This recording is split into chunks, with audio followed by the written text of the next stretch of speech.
एक ऐसी जगह जहां हजारों योद्धाओं की तलवार टकराई थी, जहां एक राजा ने अपनी जिंदगी की आखिरी सांस तक लड़ाई लड़ी और जहां एक घोड़े की वफादारी की कहानी आज पूरी दुनिया याद करती है। मैं आज खड़ा हूं उसी ऐतिहासिक जगह पर जिसे हल्दी घाटी कहा जाता है। यहाँ की मिट्टी सिर्फ मिट्टी नहीं, इसके हर कण में वीरता, संघर्ष और बलिदान की कहानी छिपी हुई है। लेकिन सवाल यह है कि आखिर हल्दी घाटी का युद्ध इतना खास क्यों था? महाराणा प्रताप ने किन हालातों में लड़ाई लड़ी और चेतक की वो कहानी क्या थी जिसे आज भी दुनिया याद करती है? आज के इस सफर में मैं आपको दिखाऊंगा हल्दी घाटी की असली जगह, यहाँ का इतिहास और वो एहसास जो किताबों में नहीं, सिर्फ यहाँ आकर महसूस होता है। महाराणा प्रताप मेवाड़ के एक महान योद्धा थे। उन्होंने अपने सम्मान और स्वतंत्रता के लिए कठिन परिस्थितियों में भी संघर्ष किया। उनके सामने एक बहुत बड़ी सेना थी, लेकिन उन्होंने कभी हार नहीं मानी। अब बात करते हैं उस इतिहास की जिसने इस जगह को अमर बना दिया। साल 1576 में यहाँ महाराणा प्रताप और मुगल बादशाह अकबर की सेना के बीच भयंकर युद्ध हुआ था। इस युद्ध को हल्दी घाटी का युद्ध कहा जाता है। इस युद्ध में महाराणा प्रताप के साथ उनके सबसे भरोसेमंद साथी उनका चेतक घोड़ा। चेतक सिर्फ एक घोड़ा नहीं था, बल्कि महाराणा प्रताप का सच्चा साथी था।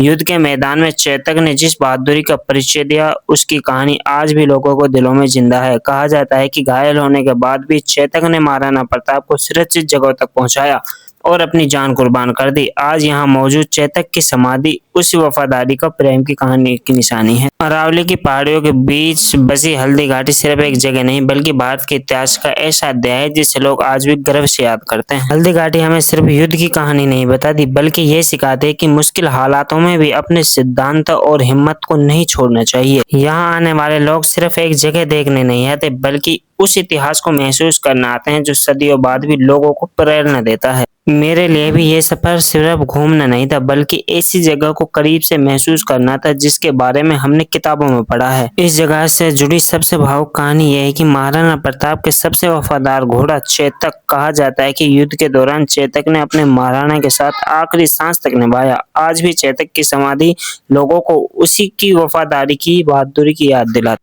अगर आपको भारत का इतिहास और वीरता और बलिदान महसूस करना है तो एक बार हल्दी घाटी जरूर आना चाहिए। जिस रास्ते पर आज हम आराम से चल रहे हैं, कभी इसी धरती पर तलवारें गरजती थी, घोड़ों की टापें और पहाड़ कांप उठे थे और वीरों ने अपने प्राणों की बाजी लगा दी थी।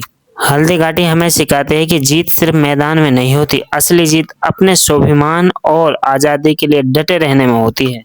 आज इस घाटी में खामोशी है, लेकिन अगर ध्यान से सुनो तो हवा आज भी उन वीरों की आवाज सुनाती है जिन्होंने अपनी मातृभूमि के लिए सब कुछ खत्म कर दिया। महाराणा प्रताप ने दुनिया को दिखा दिया कि सच्चा राजा अपने राज्य से पहले अपने सम्मान की रक्षा करता है, और उनके साथ था उनका सबसे वफादार साथी चेतक। घायल होने के बाद भी अपने स्वामी को सुरक्षित पहुंचाया और अमर हो गया। महाराणा प्रताप के घोड़े ने जो चेतक था उसने कूदा था, तो इस नाले का नाम चेतक नाला रख दिया है। भाई 26 फुट गहरा है। जब हल्दी घाटी का जंग हुआ था, तो जब वो घायल हो गया था ना, तो इस नाले को कूद के महाराणा प्रताप की इस चेतक घोड़े ने जान बचाई थी।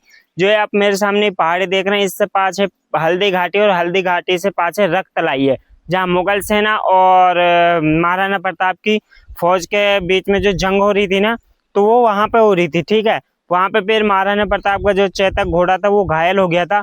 तो फिर जैसे वो उरली तरफ भाग रहा था ना, तो कुछ फौजी उसके पाछे भागने लग गए थे। किसी ने देख लिया था कि महाराणा प्रताप वो भाग रहा है, तो वो फिर इन घाटों, इसके पास जो छोटी छोटी घाटें उनको चढ़ते चढ़ते वो आ रहा था, उनके पास फौजी आ रहे थे। तो फिर ये नाला ना बरसाती नाला कोई बना हुआ नहीं है, यहाँ अभी भी पानी भरा हुआ है। तो ये 26 फुट चौड़ा था। ठीक है, अभी तो ये यहाँ पे कुछ पानी इतना आ नहीं रहा है। तो जब इसको वो कूदा था ना, एक पैर तो उसका जख्मी था, जब वो इसको उरली तरफ कूदा था ना, तो उसके जो 3 और पैर थे ना, वो भी भाई टूट गए थे। और जो दुश्मन के घोड़े थे ना, वो उस नाले को कूद नहीं पाए थे क्योंकि गहरा था उस टाइम। तो जब उसके 3 पैर और टूट गए ना, तो फिर वो यहाँ से उसकी जो समाधि है, यहाँ से 100 से 150 मीटर आ गए, तो वहां जाके उसने आखिरी सांस ली थी भाई चेतक घोड़े ने।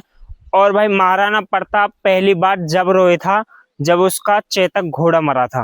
वो उसका भाई इतना समझदार था कि वो जंग लड़ना, दुश्मन को कैसे चकमा देना है, कैसे भागना है, कैसे मारना है, वो सारी चीज जानता था। इतना समझदार था वो।